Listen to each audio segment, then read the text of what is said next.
Power star Pawan Kalyan గారి గురించి చెప్పే ముందు ఒక్క నిమిషం మనం మొన్న మొన్న జూన్లో వెలువడ్డ ఫలితాల ద్వారా మా అందరికంటే లౌడ్గా మీరే చెప్పారు.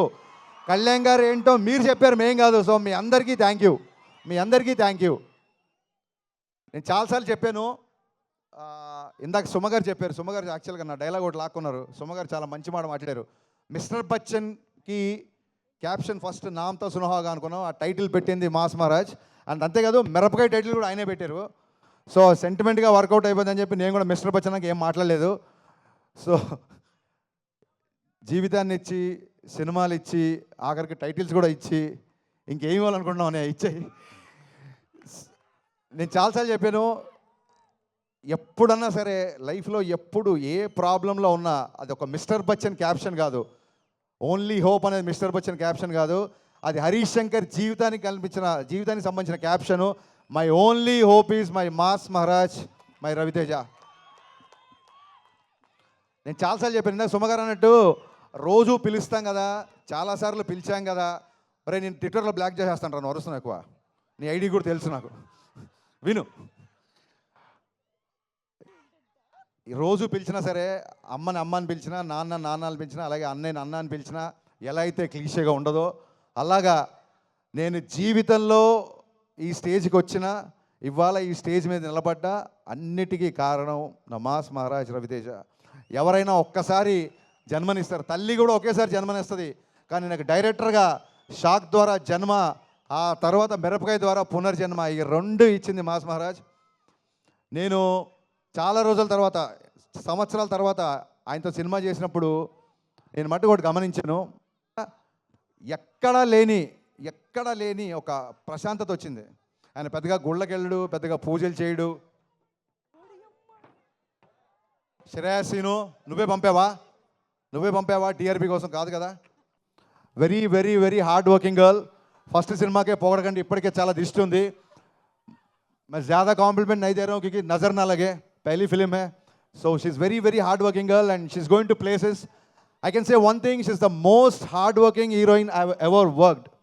తనే డబ్ చేసింది తెలుగులో కూడా, డబ్బింగ్ కూడా తనే చెప్పింది. డ్యాన్స్ రిహర్సల్స్ అవ్వచ్చు, ఇంకోటి అవ్వచ్చు. అలాగే మా ముందు కూర్చున్న ఐటీ టీంలో ఉన్న అందరు ఆర్టిస్టులు, 3 శృతులు, ఇంకా చాలామంది ఇక్కడ ఉన్న ప్రేరణ, సింధు, 2 సింధులు, దివ్య, చాలామంది, వీళ్ళందరికీ మనస్ఫూర్తిగా థ్యాంక్స్ చెప్తున్నాను. సాయి కుమార్ గారి డైలాగ్ ఉంటుంది, కనిపించే 3 సింహాలు వీళ్ళందరూ అయితే కనిపించే 4వ సింహం, ఇంకో సింహం ఉంది నన్ను ధైర్యంగా ఉంచడానికి. ఆ సింహాన్ని మీకు పరిచయం చేస్తా రారా.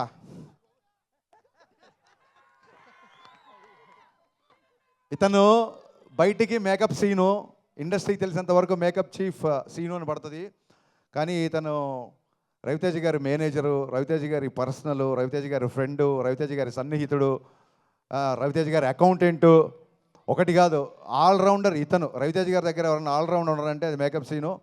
సీను లేకపోతే ఈ సినిమా ఇంత ఫాస్ట్గా ఫినిష్ అయ్యేది కాదు. సీను ఏం చేశాడనేది మేము బైక్లో చెప్పకూడదు, చెప్పలేము. Thank you so much Seenu. నేను అసిస్టెంట్గా ఉన్నప్పటి నుంచి పరిచయం. నేను వీడే సినిమాకి అసిస్టెంట్గా ఉన్నప్పటి నుంచి నేను బావా అని పిలిచిన వాళ్ళం. ఇప్పుడు నేను డైరెక్టర్ అయ్యి కాబట్టి తను సార్ అంటున్నాడు, బట్ తన మటుకు నాకు ఎప్పుడు బావనే. బావా లవ్ యూ సో మచ్. మిరపకాయకి ఇప్పటికీ రవితేజ గారు బిహేవియర్లో అలాగే ఉన్నారు, కానీ నువ్వు మట్టుకు చాలా చాలా ఎదిగిపోయావురా. అది మట్టుకు నేను ఈ సినిమాకి చూసా. Thank you so much, thanks a lot, thank you. అంటే రవీణ గురించి చెప్పాలి ఖచ్చితంగా, కానీ ఇంకెవరన్నా మర్చిపోయినా అని ఒకసారి చూస్తున్నా. యాక్చువల్గా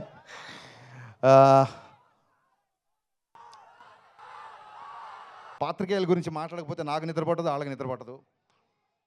ఈ మధ్య మీరు చూస్తుండొచ్చు, మా క్వశ్చన్ అండ్ ఆన్సర్స్ అవ్వచ్చు, లేకపోతే మిస్టర్ బచ్చన్ సందర్భంగా నేను చేసిన ఇంటర్వ్యూస్ అవ్వచ్చు, లేకపోతే మీడియా ఇంటరాక్షన్ అవ్వచ్చు. నా ఫ్రెండ్స్ కూడా చెప్తున్నారు, కొంతమంది నా షేవ్లర్స్ కూడా చెప్తున్నారు, ఎందుకంత ఓపెన్గా మాట్లాడుతున్నావు, ఎందుకంత గట్టిగా మాట్లాడుతున్నావు. మరొక్కమారి నేను పాత్రికేయ మిత్రులందరికీ మనవి చేస్తున్నా, నేను మాట్లాడేటప్పుడు ఆపోజిట్ ఎవరున్నారని ఇంకొకసారి చూడండి. మీరు దయచేసి మీరు చూడండి. ఖచ్చితంగా ఇది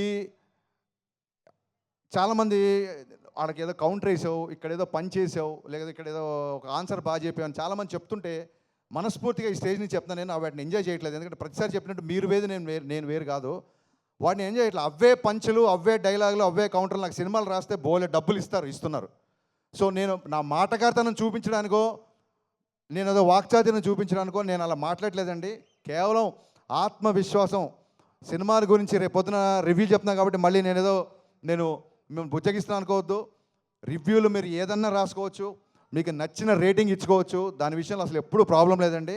ఎక్కడైతే ఒక ఆత్మాభిమానం దెబ్బతింటుందో అలాంటి ఒక 2-3 వ్యక్తులతో మాత్రమే నేను కాస్త ముఖాముఖి ఫేస్ టు ఫేస్ చేసి కొంచెం నేను గట్టిగా వాయిస్ రేజ్ చేయాల్సి వచ్చింది.